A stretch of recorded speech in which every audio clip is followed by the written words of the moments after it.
Ովքեր ունեն սիրելի, նոր են սկսել հարաբերությունները, եկեք տեսնենք ինչպիսի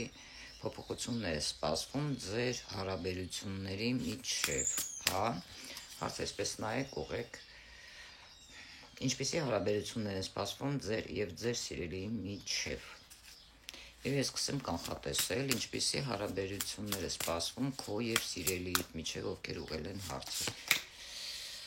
Հետաքրքիր է։ Ձեր հարաբերություններում սպասվում են բավականին հետաքրքիր փոփոխություններ, միգուցե ինչ-որ ֆինանսների հետ է կապված, որտեղ ձեր սիրելին պետք է հարցեր լուծի կապված ֆինանսի հետ, որպեսզի կարողանա միգուցե գումար եք տվել, հա, ձեր գումարները տալ։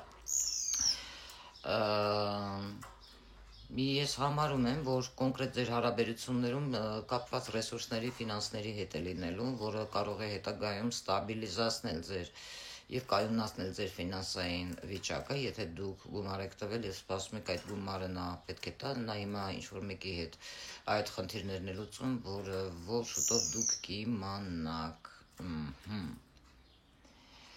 Հնարավոր է նաեւ ձեր հարաբերություններում լինի, այսպես է, կոպիտ եմ մի քիչ ասում, ֆինանսային այնպիսի տպավորություն է, կարծես պարտքով գումար եք տվել եւ հիմա սպասում եք, որ նա պետք է այդ հարցերը լուծի եւ ձեզ գումար տա։ Կամ միգուցե ինչ-որ տեղ գնաք, հա, նրան գումարը պետք է։ Եկեք հարց ուղենք մետաֆորիկ քարտերով։ Իսկ ինչ սխալ կարող եք դուք անել ձեր հարաբերություններում, որը կարող է ճիշտ չլինել, հա, այդ քայլը ձեր կողմից։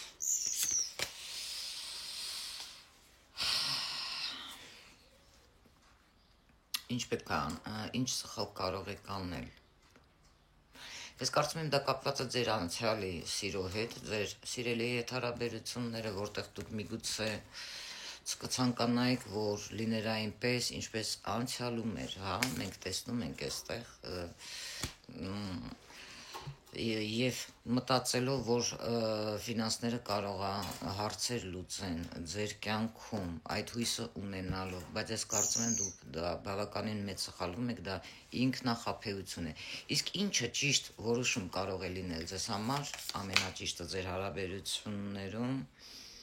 որպեսզի անձը հույսը դնի իր վրա եւ ինքը, հա, հակառակը իր կյանքը դասավորի, բարձրանա, ֆինանսները աշխատի եւ այլ ոչ թե դուք օգնեք նրան, հա, ֆինանսներով, որպեսզի նա ձեր կողքը լինի, ցավոք սրտի։ Դուք